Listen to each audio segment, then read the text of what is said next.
Buenas tardes. Yo también quiero agradecer a Magda y a Tony por la oportunidad que me dan de venir aquí a presentarles algo y que no es precisamente un avance como muchas veces estuve aquí. Entonces eso me hace feliz y me ayuda. Y la otra también porque hay dos motivos en los que me puedo diferenciar de los compañeros que han pasado. El primero es que yo sigo estudiando, entonces todavía no puedo presentar proyectos de investigación ni ese tipo de cosas. Y la otra es que tampoco soy arqueólogo de licenciatura. Entonces, por eso se me hace todavía que debo agradecer un poco más. El título de mi ponencia tiene que ver con la interdisciplinariedad. Entonces, para estudiar un posgrado, al momento de estarla haciendo y estar reflexionando sobre cómo hacerla y qué decir, pues realmente me encontré con algunas cosas, que una cosa es interdisciplinaridad, otra transdisciplinaridad y otra multidisciplinaridad. Entonces, pues creí que no tenía sentido venir a explicarles tal vez cosas que ustedes entienden mejor que yo, seguramente. Así que me traté de centrar o les voy a hablar precisamente sobre cómo ha influido el uso de ambas disciplinas en mi formación. Yo estudié historia en la Universidad Michoacana. Me llamó la atención la historia prehispánica de Michoacán y me puse a leer varias cosas. Al momento de presentar mi proyecto para titularme, pues me incliné sobre la diversidad étnica que había entre los tarascos. En ese momento yo realmente llegué a creer que no había ningún historiador en Michoacán, y aquí está Susana, que fue mi compañera de generación, y yo se lo llegué a comentar, ¿no? Que yo llegué a creer eso porque las cosas que leía no estaban muy inmiscuidas dentro de mi ámbito. No hubo muchas recomendaciones de lecturas externas a la disciplina histórica. Entonces, en algún momento conocí un tríptico, supe que existía el Colegio de Michoacán y que, bueno, ya sabía que existía el Colegio de Michoacán, pero sobre todo este centro, porque realmente no tenía idea. Postulé y recuerdo muy bien en la entrevista la pregunta que nos hacen a todos, ¿no? Si realmente uno está dispuesto a cambiar de tema.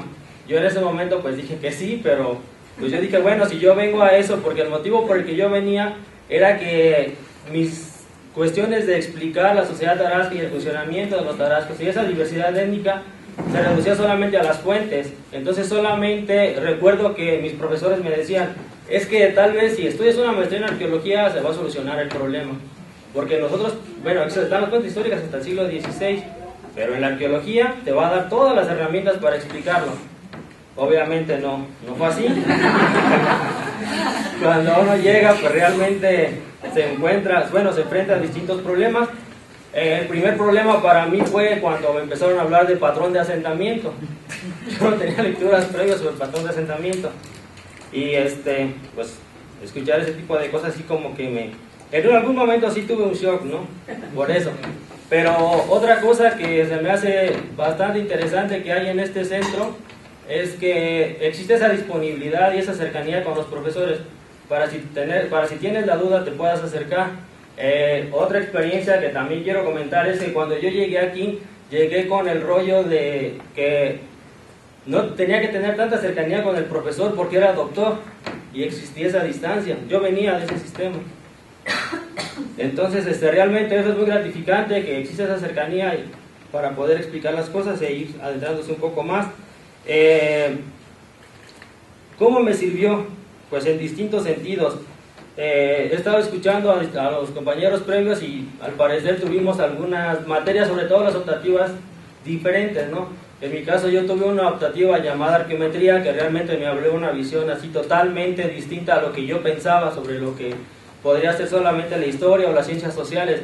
En algún momento para mí era imposible combinar las ciencias matemáticas, las ciencias naturales con las ciencias sociales, ¿no? Entonces en esa disciplina pude comprender que se podían combinar, pude entender que realmente un análisis químico, físico tiene ciertas implicaciones que se reflejan en la sociedad, en cuestión de complejidad, en cuestión de organización, en cuestión de funcionamiento de la sociedad.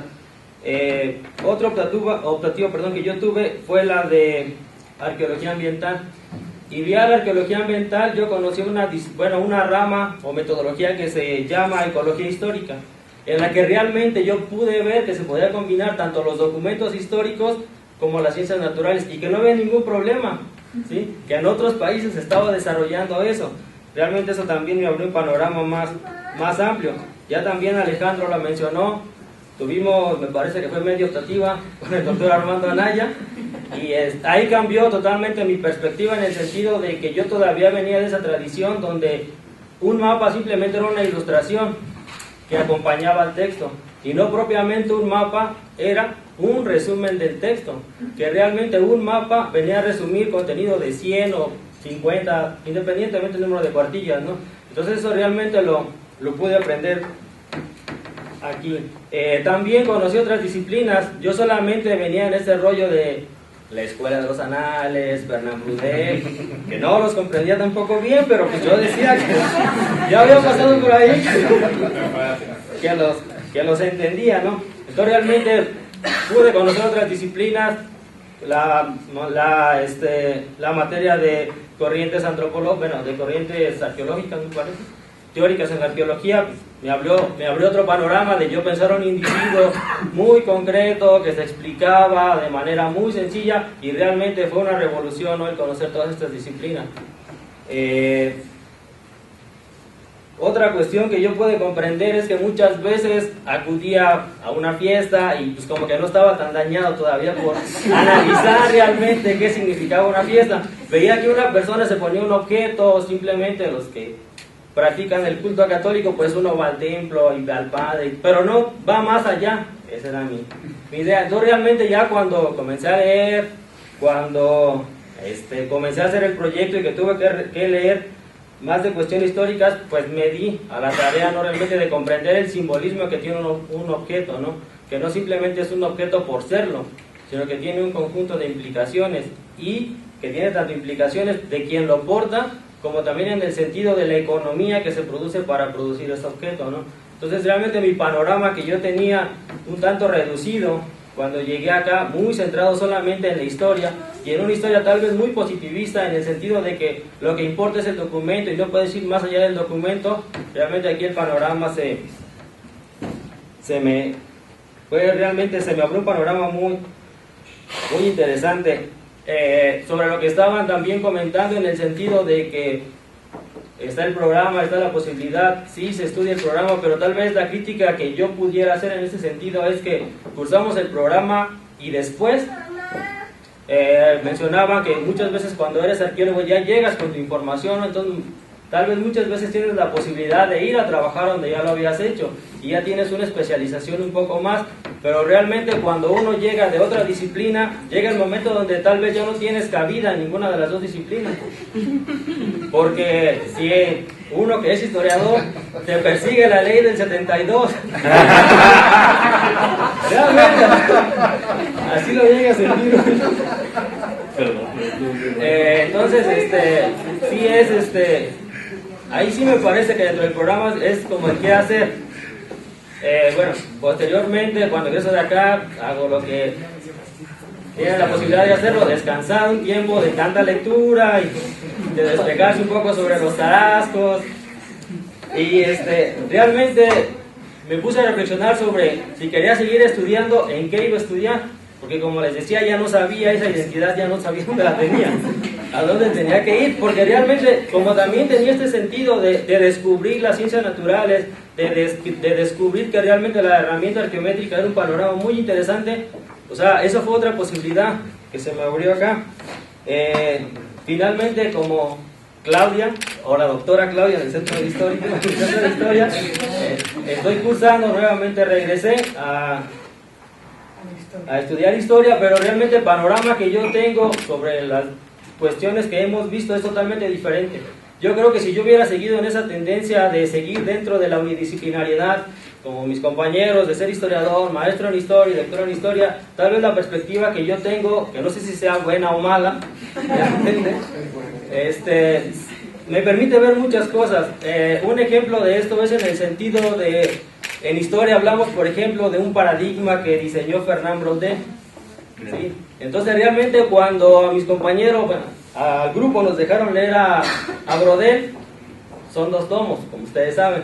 Realmente yo simplemente con hojear el título entendía la importancia que tenía el libro y entendí ese sentido que él ponía. ¿Por qué describir una montaña? ¿Por qué el Mediterráneo es el que da fundamento a ese libro y no Felipe II, que es el personaje? Y que en la historia me parece que era el personaje central en el que se tenía que hablar. Eso me permitió tener esa visión diferente, como se los he mencionado también en cuanto a los mapas. Cuando tratamos de realizar exposiciones en historia, son pocas las personas que presentan mapas, porque como les he dicho, no tiene tanto ese sentido de presentarlo, porque realmente es algo que va anexo al documento. Otra cosa que me ha permitido es, al momento de enfocar mis distintos trabajos finales de investigación, que me parece que hay una diferencia también en cuanto a los programas, porque ya muchas veces el curso, bueno, el trabajo final no lo haces de acuerdo a tu interés, sino en algunos momentos tu trabajo es asignado. Entonces, ¿qué es lo que me ha permitido a mí cuando me enfrento a los trabajos finales? Tener una visión un poco más panorámica de lo que es el simple dato. ¿Y qué me ha permitido? Que, por ejemplo, para algunos trabajos he seguido desarrollando cosas de arqueología. Por ejemplo, cómo en las fuentes coloniales se describen sitios arqueológicos que muchas veces el historiador deja en cuenta o el arqueólogo deja en cuenta, porque ya estudiar después del periodo prehispánico pues no tiene sentido. Entonces también he visto esa visión, como cuando se crea un proyecto de nación en el Estado mexicano, que una doctora por la tarde estaba mencionando eso, realmente cómo la arqueología fue ese instrumento para construir una identidad nacional. Eso me ha permitido seguirlo todavía desarrollando, y pues esas son mis experiencias. Muchas gracias.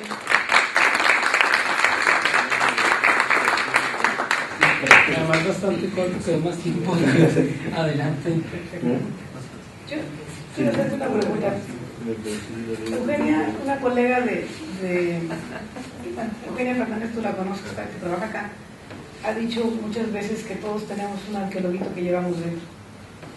En tu caso, saliste de la historia, pasaste por la arqueología y estás ahorita en rurales o en historia. Volviste a la historia. O sea, ¿en algún momento has sentido queda claro que te abrió el panorama para la lectura de interpretación de fuentes históricas, pero en algún momento has sentido que este arqueologuito que todos llevamos dentro ha querido brotar o sigue intimidado por la ley del 72? No, está presente. Sí. Sí, o sea, sí ha llegado ese momento donde, como muchos amigos míos sienten así como sensaciones intensas cuando visitas una zona arqueológica o un museo o algo así, o es realmente un parte de tu currículum vitae profesional que sí te permite tener una mirada de arqueólogo en tu desempeño ahora de vuelta en la historia.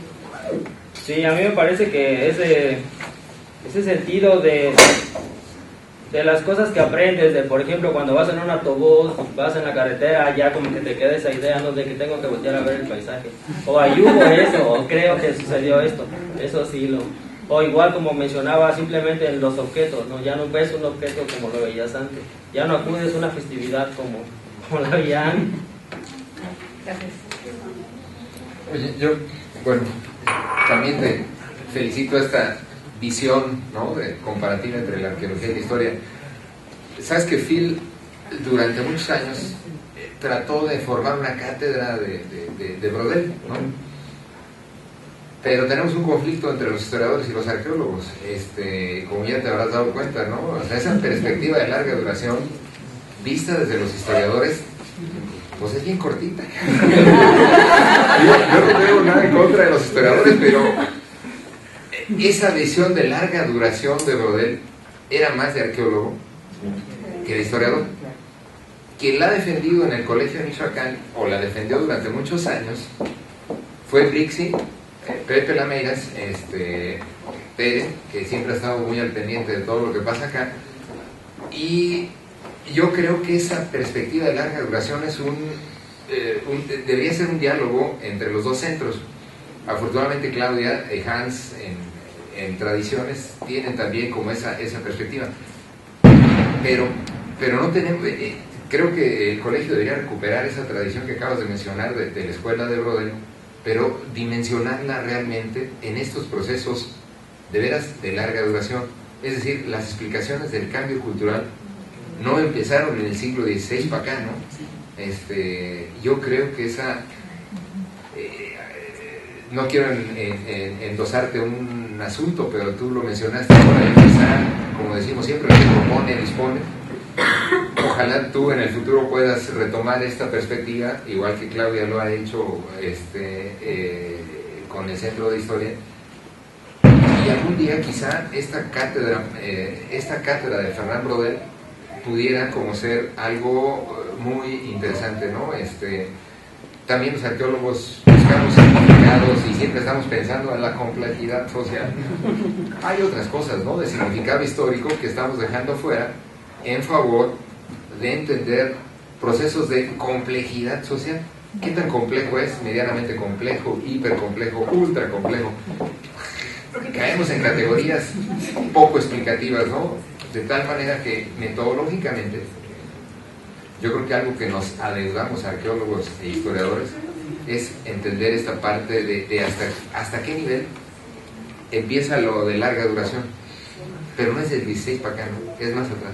Entonces, qué bueno que te metas en eso. Ojalá eso fuera parte de tu tesis de doctorado y nos vendrías a enseñar algunas cosas, ¿no? Gracias.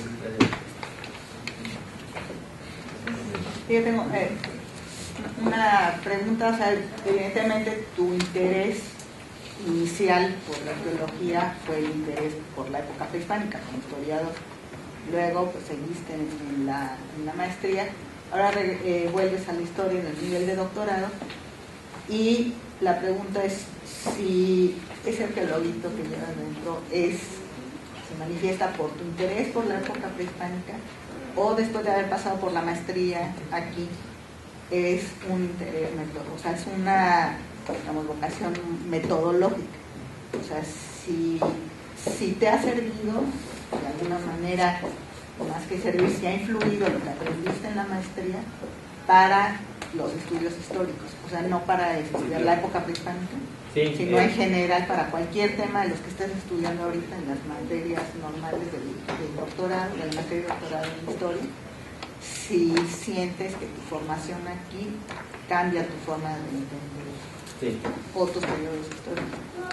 En un momento la idea original pues solamente se reducía a la historia prehispánica por ese mismo rollo que yo tenía, que los arqueólogos estudian solamente la época prehispánica.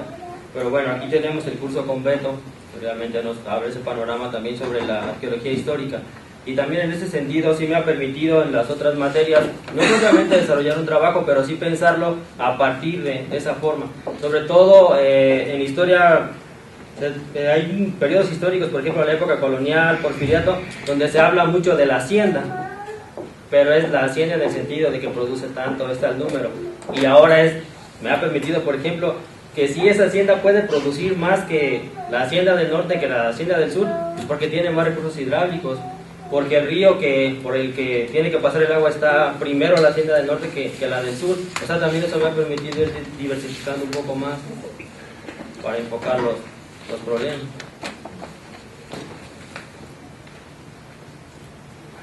Muchas gracias de nuevo.